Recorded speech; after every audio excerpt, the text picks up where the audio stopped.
So last week we talked about our goals in Buddhism, and we talked about the 12 Dhamma days learning, right?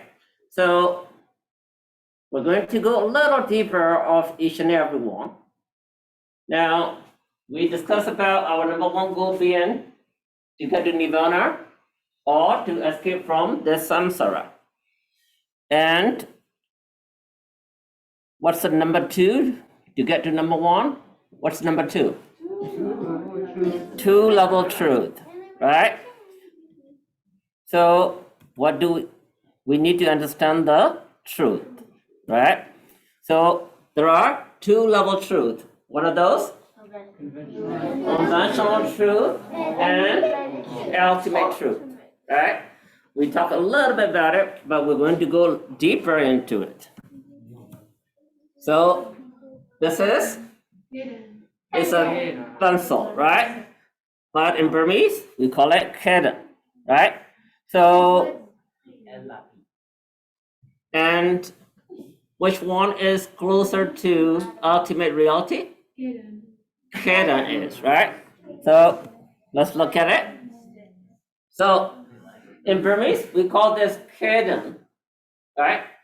Because the middle of the pencil is made of a graphite, right? Or graphene. But in Burmese, we call it K, right? So, or we call it lead. The lead in the pencil is actually graphite mixed with clay. Okay? So, theoretically talking, you should not be calling a pencil, right? If you actually, have you guys ever looked at the meaning of pencil in dictionary? Where does it come from? How many of you are interested in language and words? Yeah? Yeah? How many of you ever looked at where the word pencil came from? You did? Yeah? It's a Latin word called penis. Okay. All right. So Very close. that's very sincere answer, right? So why some of you are thinking something bad, she is thinking something very simple, right? So the word pencil came from Latin, right? Initially evolved from the Latin what? Penis. Okay? Don't pronounce the other way. Wait, that means a tail. A tail in the wrong side, right? Why you do like that? This developed into peniculas, then penicillin, and a word which became associated with a small brush used for writing at the time, made from tufts of animal hair, hence the tail association. So the American or English word pencil, does it relate to any of this? What's it really made of? Not really, right? But whereas the Burmese word actually makes sense, right? So that's why a lot of you who are learning Burmese, you will be closer to the actual reality, ultimate reality, because our language, okay, is designed to be closer to ultimate reality, right? So if you really look at it, so the science that we talk about, you will notice that science talk about ultimate reality. Okay? Yeah. The word scientist from You're right. You're right. Good catch. Very good. Yeah. This is wrong, right? There's no. So what do we do with that? Making sense with the science. Okay? So if you actually look at it, the graphite structure like this, so graphite graphene, this black powder, actually if you put it under the microscope, you will see these patterns. Okay? And if you actually draw it, all these, you see, carbon atoms, right? Then you have all these bonding between the carbon atoms. Okay? Now, that is the ultimate reality. Okay, not the little stick, right? Not the pencil. So if you call it pencil, that is what kind of truth is that? Conventional truth, right? If you call it kitten, it's a little closer, but not quite, right? It's still a conventional truth, right? But for you to actually say,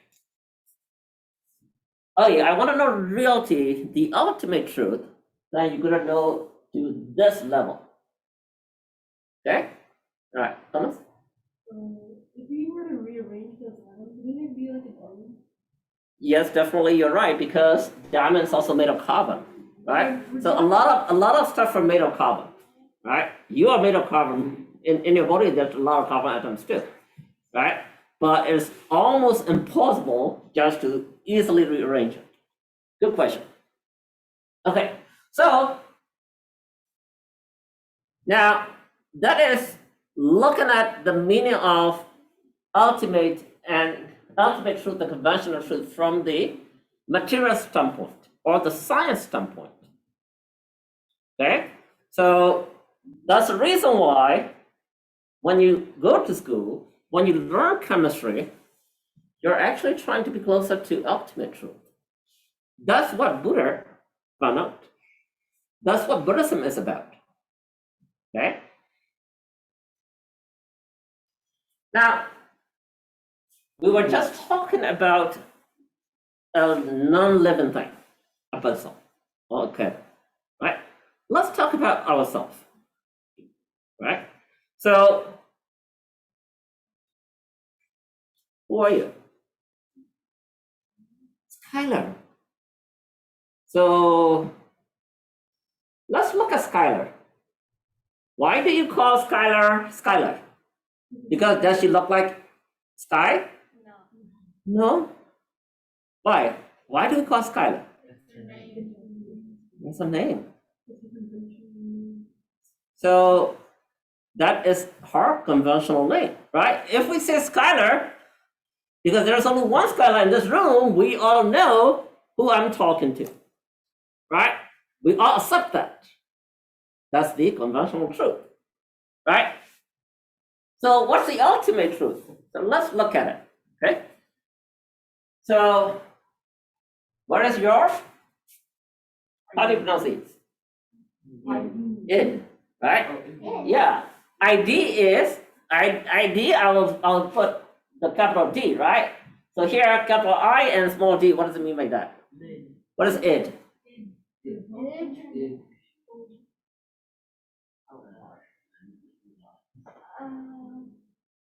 Anybody know what it means? Identification. Not quite. ID.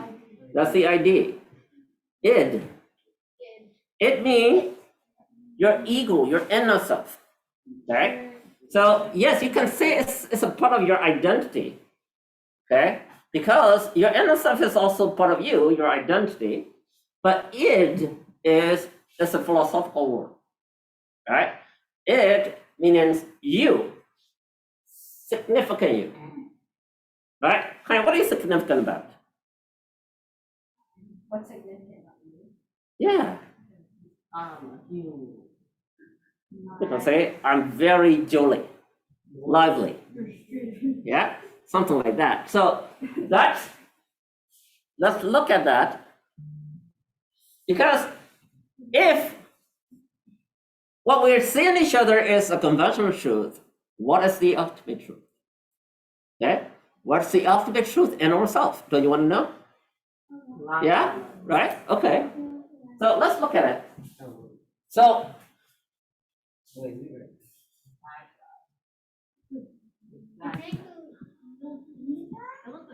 So, all right.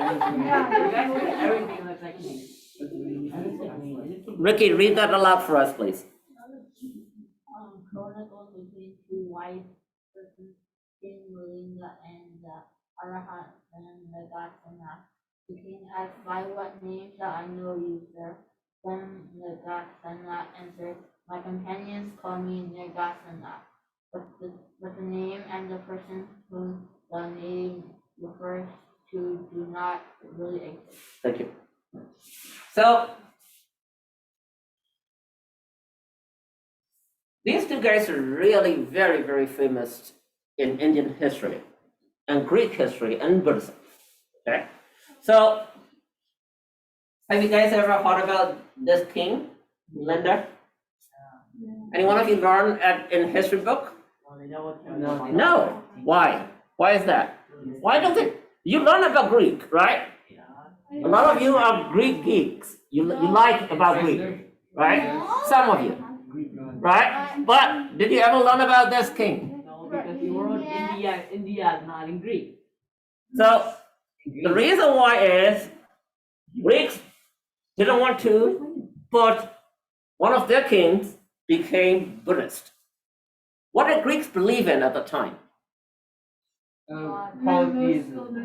Polytheism, mythology, right? They believed in all these supernatural things.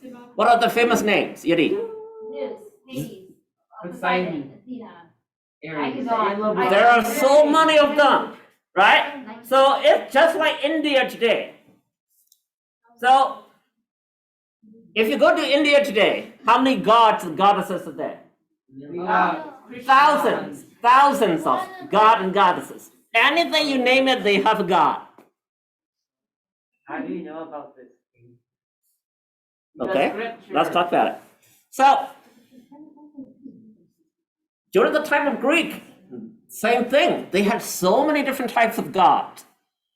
Okay, but you are learning about those gods today, and you learn about a lot of the Greek kings, but they never talk about this king. So, but who is the great Greek king who conquered almost all the whole world? Zeus? No, Zeus is a mythical god, right? He was not real. I'm talking about the real king. Not the Greek. Alexander, right? So Alexander the Great, right? They call it Alexander the Great for a reason, because he conquered almost the whole world, right? So how far is between Greek and India? How long does it take if you ever take an airplane to go from India or Burma to western part of the world to Greek? 13 hours. 1 hour and 45 minutes. More than a day with an airplane. Imagine during that time, did they have airplane? What did they have only? Yay. Boats? Yay. Chariots. Horses? Chariots. Running. Elephants? That's it, right? So Chariots. most of the way at that time is only by boat, right? Or by land. So imagine even today you're gonna fly more than 24 hours from Greek to India. That Alexander the Great slowly conquered all the way to India, right? So after he conquered India, he left one of the general as the king, right? So he is the guy, the king Linda. He is very smart. He does not believe in all these mythical gods either. He was an atheist. Atheist is someone who does not believe in any god, any creator god. In fact, we Buddhists are atheists because we don't believe in creator God either, right? We don't believe in God. So he was the same person. He didn't believe in any of those creator gods. But he didn't believe in any idea, any philosophy, or any religion, right? So during his time, there was Buddhism, there was Hinduism, there was a lot of other philosophies. So he called on each and every single philosopher and asked weird, very difficult questions. Nobody could answer, right? So everybody got scared of him. All those religious, like monks, Ivans, everybody left the city. Okay, the Buddhist scholars couldn't answer his question either, right? Till Venerable Nagashina came about. So the king invited him, right? So because What's the idea of the king? What did he want to do? Outsmart. He want to outsmart the venerable Nagasena, right? Venerable Nagasena was an arahant. So he invited him to his palace. Okay? And the moment that he see him, the king asks, by what name shall I know you, sir? Did he know his name already? Yeah, but he intentionally asked, right? He has a reason. Honorable Nagasena answered, my companions call me Nagasena. But the name and the person whom the name refers to do not really exist. Right, so he said, my name is Nagasena, but I don't really exist. So somebody says, if I agree to you, hey, my name is Min, but forget about it, I don't really exist. What?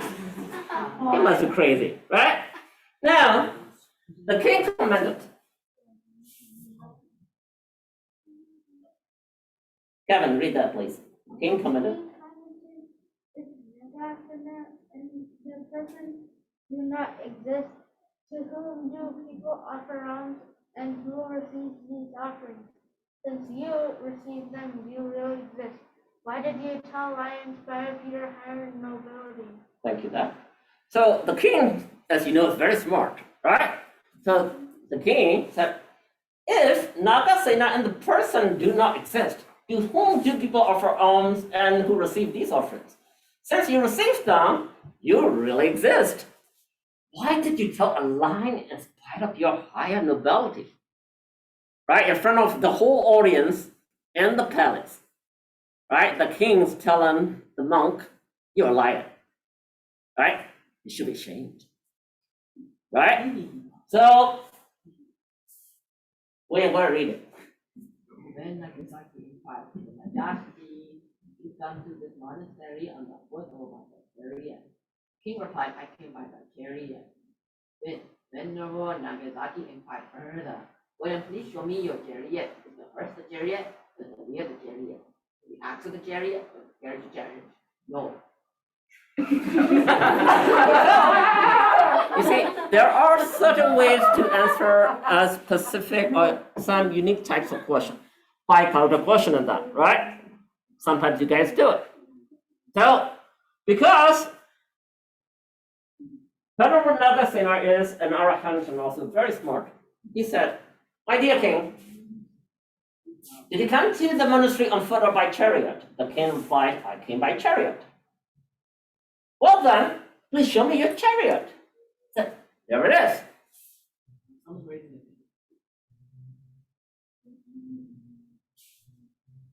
Thank you. Is the horse the chariot? Is the wheel the chariot? Is the axle the chariot? Is the carriage the chariot? The king answered, no to all those questions. Right? So, go ahead, Thomas. What if he said foot? It's gonna be like, is your toe the foot? Is your palm the foot? Like the foot your foot? Is your leg the foot? Is your body the foot? Is he gonna say that? Why do you answer your own question? Go ahead. Oh wait. So if I say foot, right? What do you understand? The whole thing, right? Is that your toenails? Is that your first toe? Is that your second toe? Is that your fifth toe? Is that your heel? Right? So let's go on. All right. Thomas, go ahead and read it. Never say that. Venerable Nagasena. Venerable Nagasena remarked, is there a chariot beside the horse, the wheel, the axle, the carriage, etc.? The king again said, good. Venerable Nagasena. Nagasena commented, Your Majesty, you said you came horse by chariot, yet you could not show me the chariot. Why did you tell a lie in spite of your high honor? Thank you, Beth. So you see, sometimes the only way to answer a question is by counter-questioning them. That's what Venerable Nagasena did, right? So the king asked him, what's your name? And he said Nagasena, but that person doesn't exist. Then the king said, you're a liar, right? Then the king Nagasena said, asked, who? How did he come? And he said, by chariot. Now, show me your chariot. Where is it? Right? Is that the horse? Is that the carriage? Is that the wheel? Is that the axle? No. So he said, then all you have for these, where exactly do you have the chariot on its own? He says, no. Then he said, then why you, as a king, a noble person, why did you lie? Right? Yes, ma'am? How is it the king know that they were gonna talk about this topic? No, the king didn't know. It's just a conversation. That's how the conversation started. That's how he would ask all the spiritual leaders and belittle them so that they would leave the kingdom. So the king consented. There is no chariot besides the horse, the wheels, the axle, and the carriage. Just a combination of these things has been named the chariot. Okay. Oh. What could you read? Venerable Nagasena.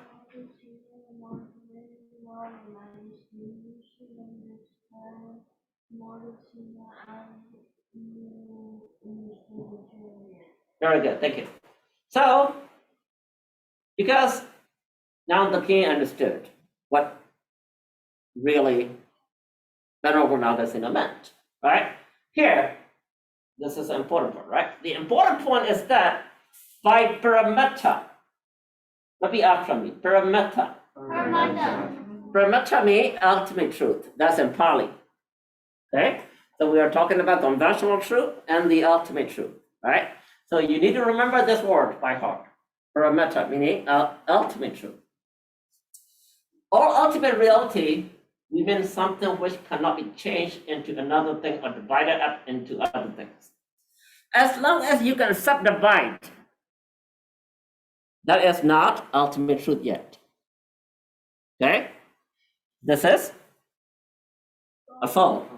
Can you subdivide this into other things, smaller pieces? Yeah.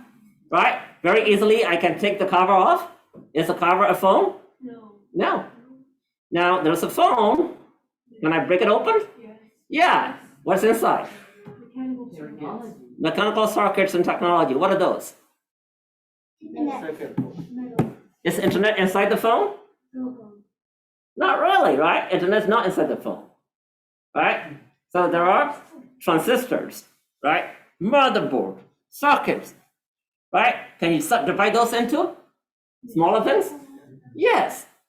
So just because you know how to use your phone, playing games or chit-chatting with your friend or looking up your grade, does it make you to be a smart person who knows everything about your phone? Not really, right? What you are also learning is just the conventional truth. If you really want to say, I really know the ultimate truth of this phone. Not only that, you know how to take the cover off, open this up, take away all these different pieces, break it down to the smallest level and understand how each and every little tiny piece works in there, right? Only that you can say, I know the parameter truth or the ultimate truth of this phone, right? So the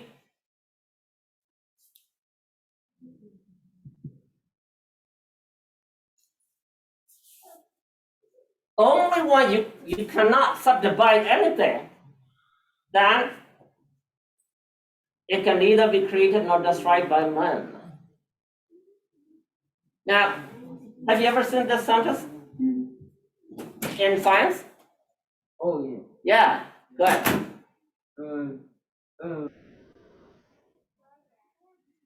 All right, so now we're talking about the Newton's first law that you learn in school. Right? Newton didn't say it first. In fact, Buddha said it. In fact, the Nagasena explained that to the Kim Millennium. Okay? So that's what you really need. So when you learn science at school, you need to learn to that level. Okay? So why is it important for you to go to college, university, instead of just finishing? When I'm done with high school, I'm just going to go walk Pizza Hut and I will just be a pizza man. Because high school really did not touch on the ultimate truth. You need to go to higher level education so that you understand the smallest level of the nature. So it really exists in nature and it holds on its characteristics till it perishes. It can stand the test of the investigation by any method.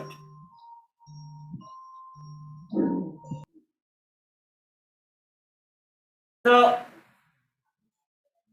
it can neither be created nor destroyed by man. It really exists in nature and it holds on its characteristics till it perishes. It can stand the test or the investigation by any method about its reality and real existence.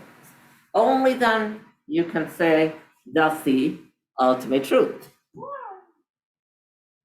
And then King Melinda is now Buddha.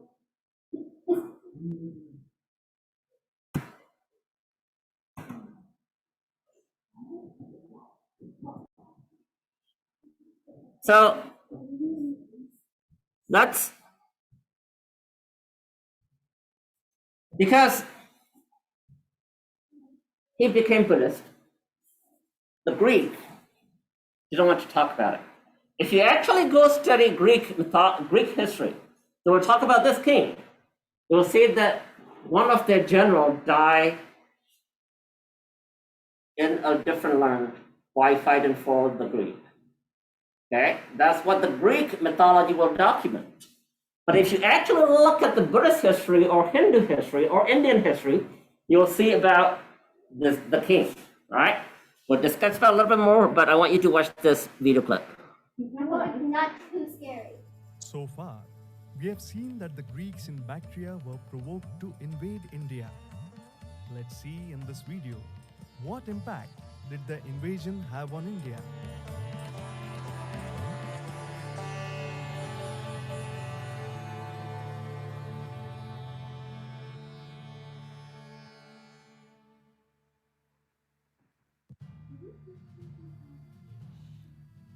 As we have seen in the previous episodes, Pushyamitra Shunga's seizure of the Magadhan throne provoked the Greco-Bactrian king, Demetrius I, to start a campaign in India. He did not stop after crossing Indus, but advanced deeper into India, losing not even a single battle. For this feat, the Greeks gave him the title of Aniketos, the Invincible. He flaunted his conquest in India with a unique crown resembling an elephant. After him, his successors continued the conquest further inwards. The Greek historian Strabo describes the reach of these Greeks as those Greeks who ventured into India after Alexander went as far as Ganges and Patliputra. There are also archaeological evidences of the Greek presence in the region, like the inscription on a well in Mathura, indicates that the region was under Greek domination in the 1st century BCE. The Greek expedition made a lasting impact, and even Indian accounts had to take note of it. The Yug Puran narrates, "Then the Yavans, as Greeks were called in India, after having approached Ayodhya together with the Panchal and the Mathura regions, the Yavans, valiant in battle, will reach Patliputra. Then, once its celebrated mud walls are cast down, all the realm will be in disorder." The attack on Patliputra is often attributed to another remarkable Indo-Greek king, Menander I. Menander is a central figure in a very important Buddhist philosophical text, Milinda Panha. Milinda Panha is a unique text that represents the conjunction of two great philosophical currents of the time, the Greek and the Buddhist. The story of Milan Panha starts with a curious Menander looking for a master who could match him in debate. But he can find no one. All India seems empty, like a chef. There is no one who is capable of debating with me and dispelling my doubts, he exclaims. Continuing his search for a worthy teacher, he comes across Nagasen in his hermitage, a learned and prodigious Buddhist bhikkhu. Menander tests Nagasen with a few puzzles that he cleverly solves. Menander, impressed by this, thinks, "This monk is a great scholar. He is quite able to discuss things with me," and invites the sage to his palace for a debate. Nagasen comes to Menander's palace. Menander asks him questions on nature of mind, on rebirth and death, on existence of time, and everything that he wanted to ask. And Nagasen patiently answers each one of them. Following such discussion, Menander inquires about Buddha, Nirvana, and other Buddhist concepts and gets them clarified. The debate lasts till midnight, and Menander pauses the discussion for the guests to rest. Awestruck and intrigued, Menander ponders through the night over Nagasen's words. He decides to try the 8 vows of Buddha. The next day, the dialogue continues, covering many more topics related more closely and deeply to Buddhism. After over 200 questions in total, Menander was satisfied and all his doubts were dispelled. He was filled with joy and all his pride was subdued. He requests Nagasen to accept him as his disciple. After his conversion, Menander may have acted as a relay to the legacy of Samrat Ashok. As an example, the Mahavansh records that during Menander's reign, a Greek Buddhist monk named Mahadharmarakshit led 30,000 Buddhist monks from the Greek city of Alexandria, a city near today's Kabul in Afghanistan, to Sri Lanka for the dedication of a stup. Menander's conversion and efforts towards Buddhism must have made him a favored king among his Indian subjects. Plutarch writes that when Menander died, his subject cities contested for his ashes to make a monument out of it. The quarrel was settled only when it was decided that the ashes were to be distributed equally. If Demetrius had conquered India with his military, Menander had done it with his piety.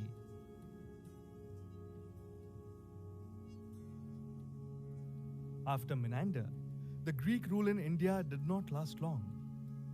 In the next and final segment of the series on the history of Indo-Greeks, we will have a look at the fall of their empire and what legacy was left behind by the Greeks during their brief presence in India. We hope you found this video informative. Our goal is to present glimpses of history that may generate curiosity in our audience. If you have any corrections or additional information related to this topic, please add a comment with sources to it and let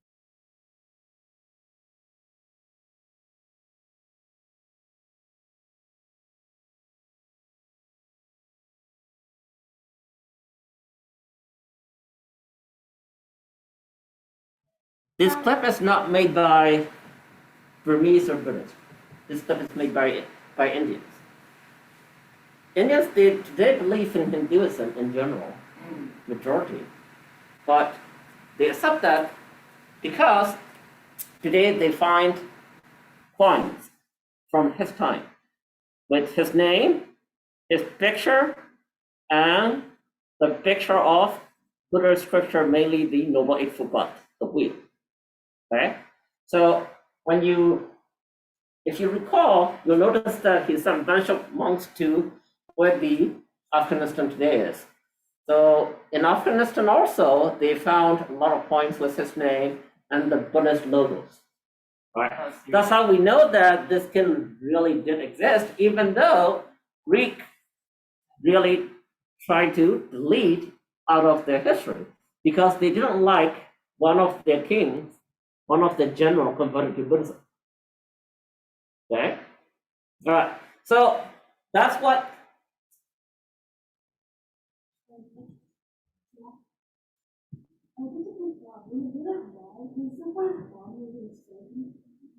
When the Buddha died, yeah, they cremated Buddha, right? So they burned his body.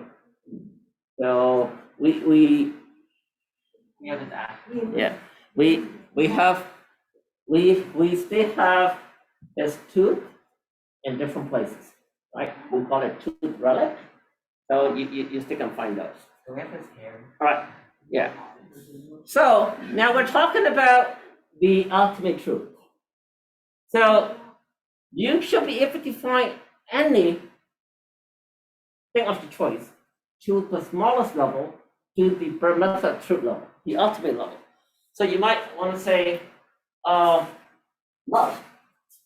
No? Well, love's the goal, the goal. What's the ultimate truth? Well, if you understand your chemistry, some of you will do one of these when you get to high school, or some of you are going to go to medical school. You'll learn about some of these chemicals. Love is nothing but a bunch of dopamine in your body released from different parts of the cells, right? So same thing with all the others. For example, happiness, right? When you're happy, the chemicals serotonin come about. Now, for you to really understand the happiness from the chemistry standpoint, you really need to dig down to this level of the chemical, the serotonin, right? Now, again, we're looking at from the science standpoint or material standpoint, right? But what did Buddhism or what did Buddha look at? From what standpoint, from what angle did Buddha look at? Kalapas, the smallest level? Okay, so we're going to do a little dash on that. So, according to Buddha, there are only four ultimate truths. Okay, nothing else. The rest are all conventional truth, right? Do you see my name up there?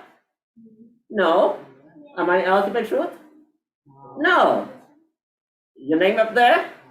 No. So you're not ultimate truth either. So what are those four ultimate truths? Sita. Sita means mind, right? Your mind. Or to be precise, consciousness. Okay? Sita Sika is called mental factors. The factors that modifying your mind. Okay? Rupa means the form or the physical form. Okay? And then none of these above is Nibbana. So there are only four ultimate truths. Repeat after me. There are only four ultimate truths. Sita, Sita Sika, Rupa, Nibbana. All right, repeat after me in Burmese. Say, Sita Te, Yo, Nigda. Now the reason why I want you to be familiar with Burmese is because I tell you this all the time. If you really want to understand about the reality, the ultimate truth, the only language is Pali and Burmese. Pali is too difficult. And you being Burmese, it is very easy for you to learn Burmese. So a lot of monks would preach you, and when they preach, they will use Burmese, of course. So you need to remember they're not going to tell you Sita, Sita Shika, Rupa, and Nibbana. They'll tell you Sita Yog Nibbana. Okay? So I need you to memorize it by heart. So let's repeat 3 times of 4 ultimate truths. Together. Sita, Sita Sika, Rupa, Nibbana. Sita, Sita Sika, Rupa, Nibbana. Sita, Sita Sika, Rupa, Nibbana. Okay? So, except these 4, the rest are all conventional truth. Okay?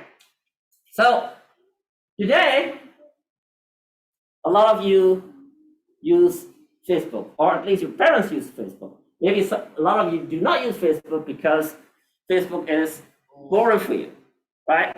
But your parents do. So Facebook recently changed the name to what? Meta. Right? Why? Wait, what? Still called Facebook. They changed to metaverse, right? What's metaverse? Virtual reality. What is virtual reality? VR games. What's the ultimate reality? What's the difference between ultimate reality and virtual reality? Virtual is fake and not real, right? So, ultimate reality, there are only 4. The rest are they real? Are you in a virtual world? Are you in virtual reality? Yes, you are. From Buddhism standpoint, you are. Because you're looking at me as a teacher or my name, right? Because you are looking at conventional truth. That's not a real truth. That's a virtual truth. Now, whatever Facebook is doing, or these companies are doing today, right? The VR, right? Today, what do you have to do to be in VR, to be in the metaverse? You're going to buy an Oculus, right? You're going to buy some type of Oculus-like camera, right? Then you either connect to the internet or you put a phone there, right? You can get into that game and you are actually playing, fighting, moving. You feel like you are actually involved in that world, right? So that's a virtual reality, okay?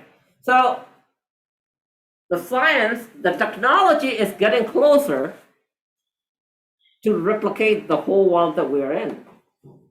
You and I are already in virtual reality. Now they're inventing another virtual reality, right? That they call it metaverse, right? That's what Facebook is doing. That's what a lot of other companies are doing, right? So